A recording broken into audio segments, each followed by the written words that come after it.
Again, very good morning, 8th class. Now we will understand our chapter 7 or conservation of plant and animals exercise question answer. Question number 1 है बेटा fill-ups.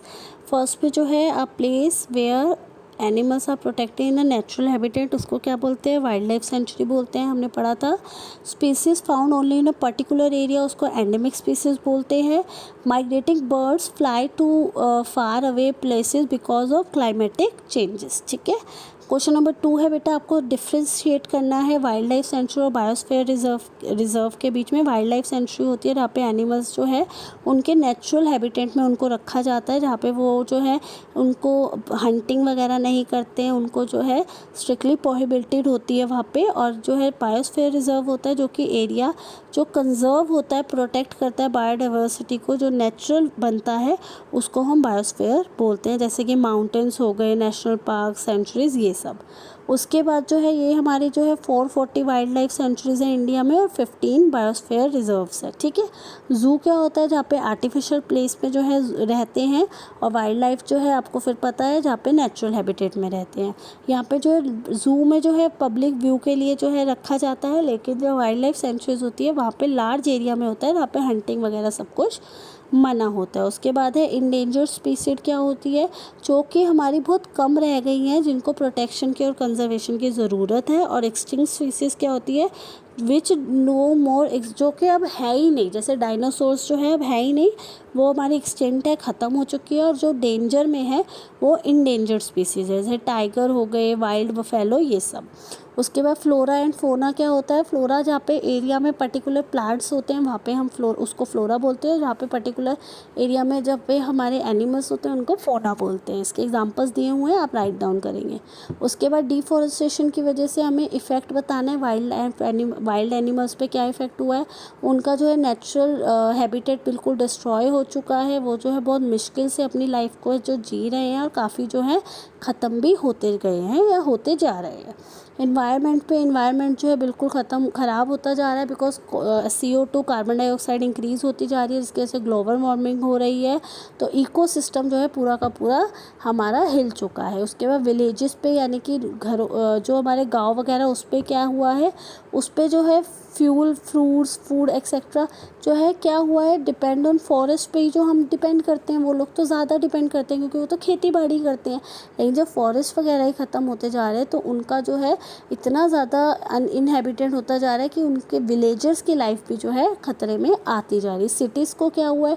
Cities जो है directly नहीं इससे harm हो रही, but जो है इनडायरेक्टली हार्म हो रहा है, बिकॉज फ्लूड वगैरह, ड्रॉट, डिजर्टिफिकेशन या ये सब हो रहा है, जिसकी वजह से सिटीज़ को भी इफ़ेक्ट पड़ रहा है. अर्थ को क्या इफेक्ट पड़ रहा है? अर्थ को इसलिए पड़ रहा है, नेचुरल क्लाइमेट चेंज होता जा रहा है, जिसकी वजह से गर्मियों में बहुत ज़्यादा गर्मी और सर्दियों में बहुत ज़्यादा सर्दी होने लग गई है.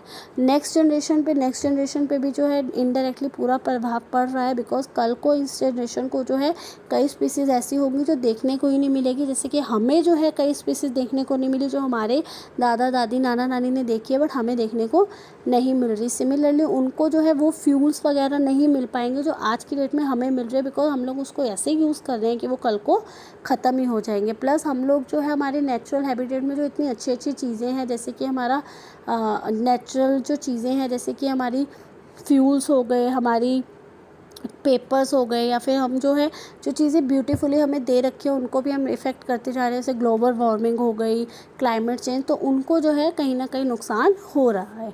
अब बताएं क्वेश्चन नंबर 4 में हमें बताना है क्या होगा if we go on cutting trees, कि हम ट्रीज़ को काटते ही जाएंगे तो क्या होगा? रेनफॉल डिक्रीज़ हो जाएगा, फर्टिलिटी ऑफ सॉइल डिक्रीज़ हो जाएगी, क्लाइमेट चेंज होगा, जिसकी वजह से जो है एनिमल्स भी इफ़ेक्टेड होंगे और हम भी इफ़ेक्टेड होंगे.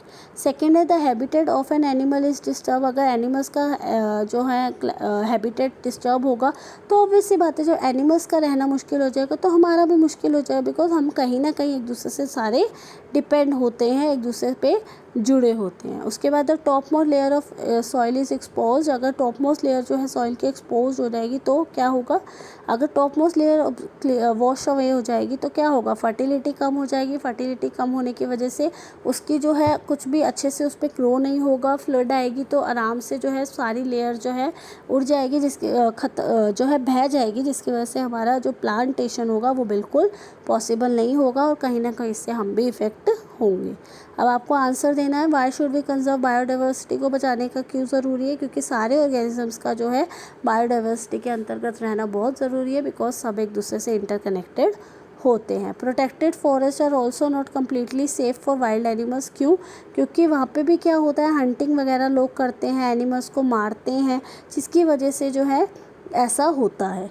उसके बाद है सम ट्राइबल्स डिपेंड ऑन जंगल हाउ, कई जो है तब के आज की डेट में भी जंगल पे डिपेंड करते हैं, क्यों, क्योंकि वो जो है जंगल में ही आग जलाते हैं, वहीं से खाना लेते हैं, वहीं से वुड लेते हैं, तो वो बिल्कुल ही उस पर डिपेंड होते हैं अपनी ज़िंदगी को बताने के लिए। What are the causes and consequence of deforestation, क्या डिफॉरेस्टेशन के कॉजेज़ है और कॉन्सिक्वेंसेज है, तो यही है, ये जो है हमारा रेनफॉल जो है डिक्रीज़ कर रहा है, डिफॉरेस्टेशन से हमारा ड्रॉट हो रहा है, डिज़र्टिफिकेशन हो रहा है, नेचुरल क्लाइमेट ज़्यादा चेंज हो रहा है, प्लांट्स और एनिमल्स दोनों अनप्रोटेक्टेड है, दोनों जो है इफ़ेक्ट हो रही है। अब जो है नेक्स्ट है आपका what is red data book. Red data book क्या है, जिसके अंदर इंडेंजर्ड एनिमल्स का जो है पूरा डाटा रिकॉर्ड किया जाता है, ताकि हम लोग उनको बचाने के लिए कुछ ना कुछ स्टेप ले सकें। What do you understand by the term migration. Migration क्या होता है, जब बर्ड्स जो है एक स्पीसीज अपनी जगह जो है चेंज करते हैं, फ्लाई करके जो दूसरी जगह पे चल जाते हैं due to the climate change, उसको माइग्रेशन कहा जाता है।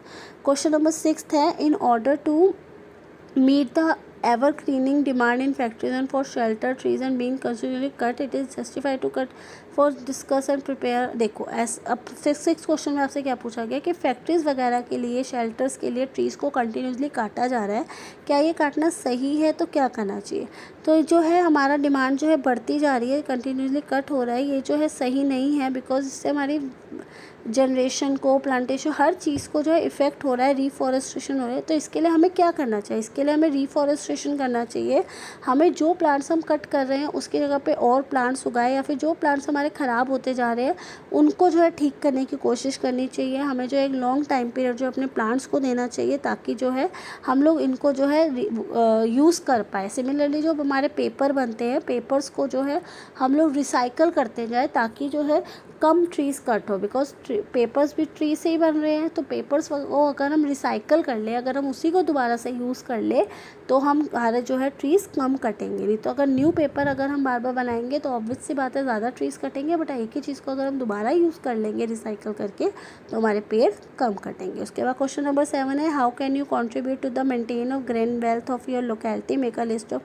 इसमें चाहो तो बेटा आप खुद भी बना सकते हो अपनी लिस्ट कि आप अपने एरिया में क्या करोगे ग्रीनरी को रखने के लिए, तो यही कर सकते हो। आप जो है अपने घर के आसपास जो है क्लीन रखोगे, अपने घर में जो है प्लांट्स उगाओगे, डिफॉरेस्टेशन करोगे, ऐसे फ्यूल्स कम यूज़ करोगे जिससे ग्लोबल वार्मिंग होती है।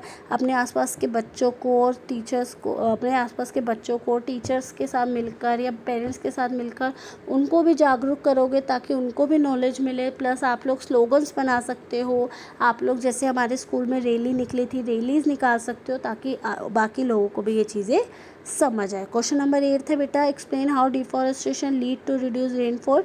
डिफॉरेस्टेशन की वजह से रेनफॉल कम क्यों हो रहा है, रेनफॉल क्यों हट रहा है, क्योंकि क्या हो रहा है, कार्बन डाइऑक्साइड ज़्यादा रिलीज़ हो रही है, जिसकी वजह से क्या हो रहा है, एटमॉस्फेयर में ग्लोबल वार्मिंग बढ़ती जा रही है, जिसकी वजह से हमारा जो वाटर साइकिल है वो पूरा इफेक्टेड हो रहा है, जिसकी वजह से हमारी रेन जो है कम हो रही है। Find out the information about the national park state. ये बेटा आप क्वेश्चन छोड़ दीजिएगा, क्वेश्चन नंबर 9 मत कीजिएगा। क्वेश्चन नंबर 10 है, why should paper be saved. Paper को सेव करना क्यों ज़रूरी है, आप किस तरीके से पेपर को सेव कर सकते हो। पेपर को सेव करना इसलिए ज़रूरी है क्योंकि जितने ज़्यादा पेपर कटेंगे उतने ज़्यादा हमारे ट्रीज़ कटेंगे, जितनी पेपर की डिमांड बढ़ेगी उतने ट्रीज़ जो है हमें काटने पड़ेंगे, इसलिए हमें पेपर को सावधानी से यूज़ करना चाहिए। हम जो है कैसे पेपर को सेव कर सकते हैं, हम जो है रिसाइकल कर सकते हैं, हमें जो है लिटिल पेपर हो उनको सेव करना चाहिए, रिसाइकलिंग प्रोसेस में देना चाहिए। अगर हमारी कॉपीज़ वगैरह बच जाती है तो उसको जो है पुअर बच्चों को, गरीब बच्चों को दे देनी चाहिए। कोशिश करनी चाहिए कि पूरा पेपर ही हम यूज़ करें, या फिर पेंसिल वगैरह उस पर यूज़ कर ले, ताकि उसको मिटा के जो है हम दोबारा से यूज़ कर सकें। उसके बाद 11th है, आपको जंबल वर्ड की पज़ल दे रखी है, वो आपको कंप्लीट करनी है। तो फर्स्ट है आपका स्पीसीज डाउन टू बनाना है, species on the verge of extinction. कौन सी है, इंडेंजर्ड बोला जाता है। अ बुक कैरी इन्फॉर्मेशन, उसको हम रेड डाटा बुक बोलते हैं। तो सेकंड में रेड डाटा बुक आ गया। कॉन्सिक्वेंस ऑफ डिफॉरेस्टेशन, कॉन्सिक्वेंस क्या होते हैं डिफॉरेस्टेशन के, डिजर्ट्स, ठीक है। उसके बाद आपका अक्रॉस में स्पीसीज विच है वेनिस्ड, कौन सी स्पीसीज जो है ख़त्म हो चुकी है उसको हम क्या बोलते हैं, एक्सटिंक्ट। उसके बाद है हमारा species found only in a particular habitat, तो उनको एंडेमिक बोलते हैं। उसके variety of plants animal micro organisms found in an area, उसको हम बायोडाइवर्सिटी बोलते हैं। तो this is the end of your chapter. I hope you all understand it carefully and you do the best of best to save our animals and plants.